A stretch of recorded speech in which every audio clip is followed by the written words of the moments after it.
अस्सलाम वालेकुम। लास्ट जो हमारे दो लेक्चर्स थे उसमें हमने द पिजन होल प्रिंसिपल किया और उसकी एग्जांपल्स दी हैं और उससे रिलेट उस टॉपिक से रिलेट जो एक्सरसाइज के दो क्वेश्चन से हमने वो किए। नेक्स्ट हमारा जो टॉपिक स्टार्ट हो रहा है वो रामसे नंबर्स है। अब हम रामसे नंबर्स आज हम पढ़ेंगे क्या होते हैं सिंपली, और इसकी एक दो एग्जांपल्स हैं जो हमारी बुक के टॉपिक्स के रेलिवेंट है वो हम करेंगे। क्या हम स्टार्ट करते हैं इसको? जी, रामसे नंबर्स। रामसे नंबर्स किस तरह से होता है? If m and n are positive integers greater then और equal to 2, then the minimum number of people at a gathering such that there are either m are mutual friends or n mutual enemies. अब यहाँ पर आपने m और n जो है ये दो पॉजिटिव इंटीजर्स हैं। पॉजिटिव इंटीजर्स होने के साथ कंडीशन क्या है? ये ग्रेटर देन है, ये इक्वल टू 2 है। Then the minimum number of people at a gathering. अगर एक गैदरिंग की जो मिनिमम नंबर ऑफ पीपल्स है ना वो इस तरह से है कि such that they are either M are mutual friends और एन आर म्यूचुअल एनिमीज। हमने अज्यूम किया है कि जो एम है ना वो म्यूचुअल मतलब वो एक दूसरे के साथ दोस्ती वाला रिलेशन रखते हैं, वो एक दूसरे के साथ फ्रेंडशिप वाला रिलेशन है। और एन आर म्यूचुअल एनिमीज, जो एन होंगे वो म्यूचुअल एक दूसरे के एनिमीज होंगे। अज्यूमिंग दैट, अज्यूम कर लिया है every pair of people at a gathering are either friends or enemies are called Ramsey numbers। कि हमने एज्यूम कर लिया है कि जो पेयर ऑफ गैदरिंग्स है ना ये फ्रेंड्स की और एनिमीज की, ये हमारी रामसे नंबर्स है। इसको डिनोट कर रही है बाय आर एम और एन। मींस रामसे नंबर्स जो है वो दो तरह के लोगों का रिलेशनशिप है, मतलब दो कैटेगरीज हैं।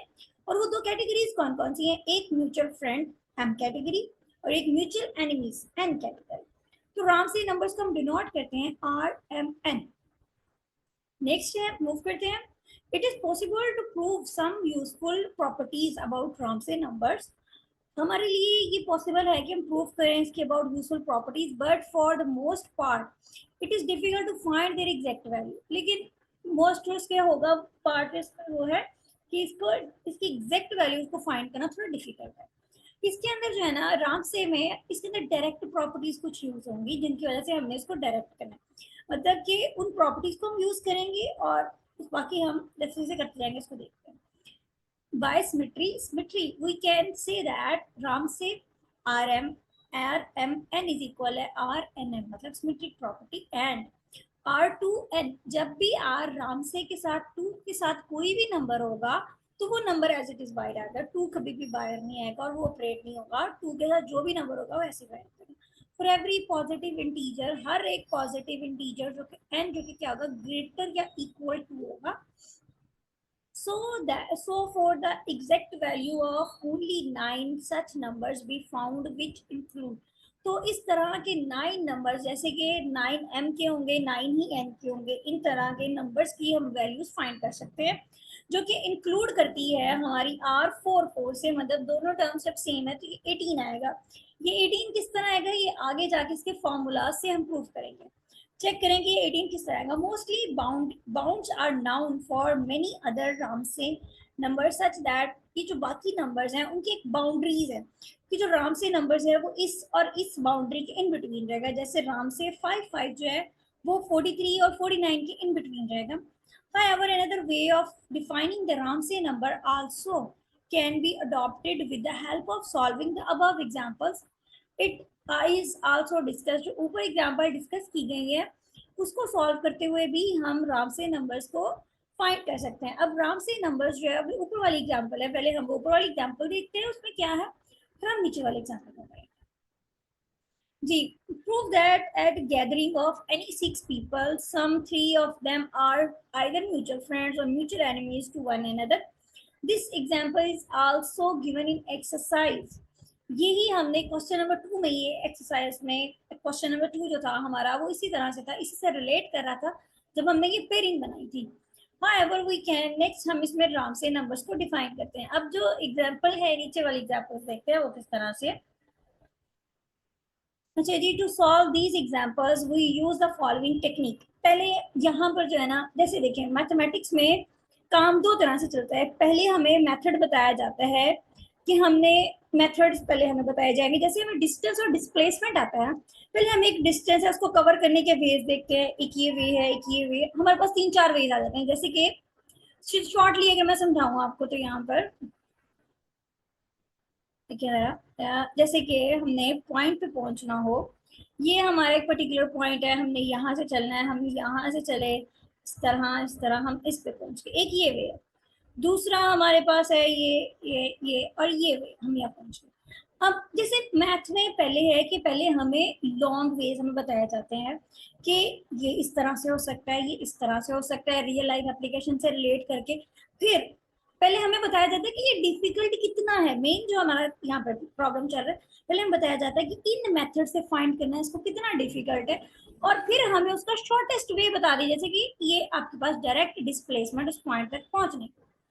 ठीक है, फिर हमें उसका डायरेक्ट फॉर्मूला बताया जा रहा है। अभी हमारे पास जो हम रामसे की एग्जांपल्स कर रहे हैं ना, वो सेम इसी तरह से पहले जो हम एग्जांपल्स कर रहे हैं वो हमें थोड़ा सा ट्रिकी काम बता रही है कि ट्रिक्स के साथ हमने इसको कैसे सॉल्व करना है, हमने कौन कौन से टेक्निक्स यूज की हैं, फिर हमें उन सब टेक्निक्स की जगह पे एक डायरेक्ट मेथड बता दिया जाएगा कि आप ये मेथड यूज कर लेंगे, ये फॉर्मूला यूज करें तो आप डायरेक्ट सोल्यूशन कैलकुलेट कर सकते हैं। जी, पहले जरा ट्रिक्स पे है कि किस तरह से की जा रही है technique. Consider the 6 point in a space. अब पॉइंट जो है वो एक स्पेस में 6 हैं। स्पेस मीन 2D 3D कोई भी स्पेस हो सकती है। With no 3 of them are clear, कि 3 जो होंगे वो एक लाइन में नहीं आएंगे। And no 4 in a plane, कि एक प्लेन में 4 नहीं होंगे। अब प्लेन कैसे होता है, पहले तो ये देखते हैं। प्लेन जैसे कि आपका ये 2D है, कि यहाँ पर एक प्लेन में 4 पॉइंट्स नहीं आएंगे, ये डिफरेंट हो गए। और दूसरी पॉइंट यह बात की कि एक लाइन में 3 पॉइंट्स नहीं होंगे, तीनों के कोलिनियर एक साथ नहीं होंगे। नेक्स्ट कंडीशन क्या है, 15 lines joining each of the point in pair are drawn, कि हर पेयर को ड्रॉ करने के लिए 15 लाइंस जो है ना वो ज्वाइन कर रही होंगी।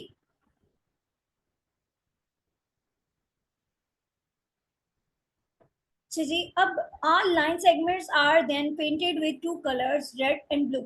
जितनी भी लाइंस हैं उनको दो कलर से पेंट किया गया है, रेड या ब्लू से। We will prove that there exist some triangle having all its sides with the same colour. हम ये चीज प्रूव कर रहे हैं, यहाँ पर जो एग्जिस्ट कर रही हैं जो ट्रायंगल्स होंगी, उसकी तमाम की तमाम जितनी साइड्स होंगी उनके सेम कलर्स होंगे।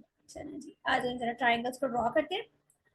देखिए, अब हमारी जो कंडीशन थी हम वो कंडीशन को फुलफिल करेंगे। तो कंडीशन को जब हम फुलफिल कर रहे हैं, हमारी कंडीशन क्या थी कि 3 टोटल पॉइंट है, 6 के ऊपर कंडीशन है कि 2 पॉइंट जो होंगे वो हम बना सकते हैं, 3 पॉइंट्स हम एक साथ नहीं बना सकते हैं, कि 3 पॉइंट्स होंगे कुलीनियर नहीं होने चाहिए, एक लाइन में हम 3 पॉइंट्स ड्रॉ नहीं कर सकते हैं। तो इसी वजह से देखिए हमने यहाँ पर बी और सी पॉइंट लिए हैं, हम यहाँ पर ए जो है वो यहाँ पर बिल्कुल इसके साथ नहीं लेंगे। क्यों? क्योंकि हमारी कंडीशन थी कि 3 पॉइंट्स कुलीनियर नहीं होने चाहिए। उसके बाद इसी तरह से ई एफ है और ए जो है वो भी उसकी रेंज में नहीं आना चाहिए। नेक्स्ट जो हमारी कंडीशन थी वो ये थी कि आपके ये सारे एक प्लेन में लाइन ही करने चाहिए। ये देखिए हमने, अगर हम प्लेन ड्रॉ करते हैं तो ये डिफरेंट है, मतलब 4 जो है वो एक प्लेन में लाइन नहीं कर रहे। उसके बाद यहाँ पे 15 लाइंस जो होंगी वो इनको ज्वाइन करेंगे। 15 लाइंस हम काउंट करते हैं किस तरह से होगी। तो देखिए 1 2 3 4 5 6 7, क्योंकि ये सेम आ रही है, 8 9। इसके बाद 10 11 14 10 10 11 12 13 14 और 15। ये इसकी 15 लाइंस जो हैं वो कंप्लीट हो गई हैं। अब देखते हैं नेक्स्ट, 15 लाइंस की कंडीशन पूरी होगी और हमारी पॉइंट्स की कंडीशन पूरी होगी। In the diagram there are 6 vertex. अब इसके अंदर 6 वर्टेक्स हैं जिस पे ये सारे पॉइंट्स मिल रहे हैं, यहाँ की लाइंस मिल रही हैं। In which every two are joined by line segment, जो हर एक है, हर एक जो है वो लाइन सेगमेंट से ज्वाइंड है, एक से भी ज्यादा से ज्वाइन है। Called the edge in the graph. अब एज क्या होता है, पहले तो वर्टेक्स जो कॉर्नर बन रहा होता है वो वर्टेक्स होता है। एज क्या होता है, जहां पर दो लाइन सेगमेंट जो है वो ज्वाइंट हो रही होंगी वो एज है। Called the edge in the graph theory language, उसको हम एज बोलते हैं, किनारा। अब यहाँ पे देयर आर 6 C2, 6 आपके पास टोटल पॉइंट्स थे और 6 आपके पास क्या बन गए जी, वर्टेक्स बन गए। अब हमने इसको 2 में करना है। 2 हमारे कलर्स हैं, रेड और ब्लू, उस लिहाज से हमने 2 लिया है, रेड और ब्लू। और ये हमारे पास 6 C2 जैसे हम करते हैं कम्बिनेशन वाला करेंगे, आप 15 आ जाएगा।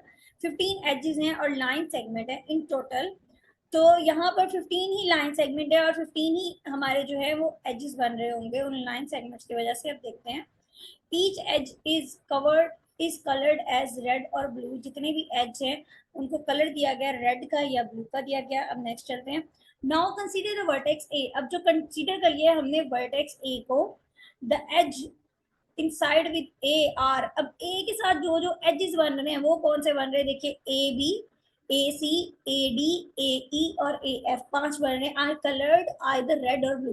तो ये जो है या तो ये रेड होंगे या ये ब्लू होंगे कलर जो इनके एजेस बन रहे हैं इनके साथ मिलके। by pigeonhole principle, one of the color is used to color at least three of the edges, say blue color।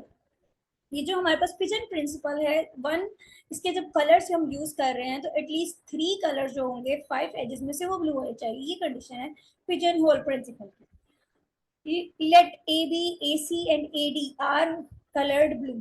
अगर हम कहते हैं ए बी, ए सी और डी जो है इनके कलर ब्लू हैं, तो जो फर्दर बाकी बचते हैं फिर उनके कलर्स क्या होंगे वो देखते हैं। तो further consider the three edges BC, BD and CD.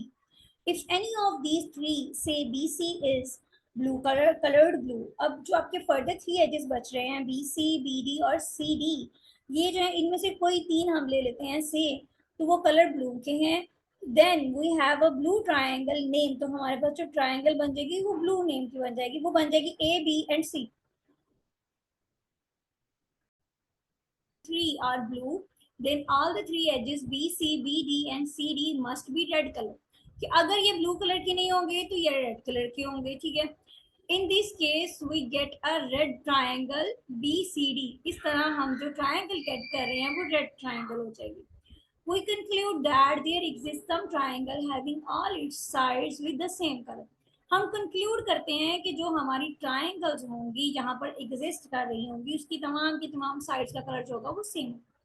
इस पे रिमार्क है, now we can solve the above example by considering six people as a six vertex and edge between them as a mutual friends or mutual enemies to one another which can be colored red or blue। अब देखिए उन्होंने ये जो हमारी example थी ना, जो exercise में क्वेश्चन था उसको रिलेट किया इस एग्जांपल से कि छह लोग हैं और छह यहाँ पर उन्होंने पॉइंट्स ले लिए हैं और उनके एजेस बना लिए हैं। उनके एजेस क्या हैं, वर्टेक्स और एजेस क्या हैं, उनके दरमियान जो रिलेशन बन रही है। अब वो वर्टेक्स और एजेस उनको इस तरह से नाम दिया कि वो म्यूचुअली फ्रेंड है और वो म्यूचुअली एनिमीज है। इसी तरह से उन्होंने म्यूचुअली फ्रेंड और एनिमीज को रेड और ब्लू कलर से मुशाबत दे दी गई है कि अगर तो फ्रेंड्स हैं तो वो रेड वाली हम लिंक ले सकते हैं, और सॉरी एनिमीज के लिए रेड है और फ्रेंड्स के लिए ब्लू का रिलेशन यूज कर दिया गया। At the end we get three person with same categories. End पे जो हमें कैटेगरीज मिलती है उसमें थ्री पर्सन बचते हैं as a same colour triangle. तीन पर्सन जो हो गए सेम कलर ट्राइंगल से, अगर तो वो ब्लू है तो वो फ्रेंड्स हैं, अगर वो रेड है तो वो एनिमीज है। इसी तरह से similarly first example can be solve by taking the 17 vertices and all ages colored with colored with three types of colors same। अगर 17 हमारे वर्टिसेस होंगे और एजेस के कलर्स हम लेंगे तो ये थ्री टाइप के कलर से हम इसको सॉल्व करेंगे, रेड, ब्लू एंड येलो।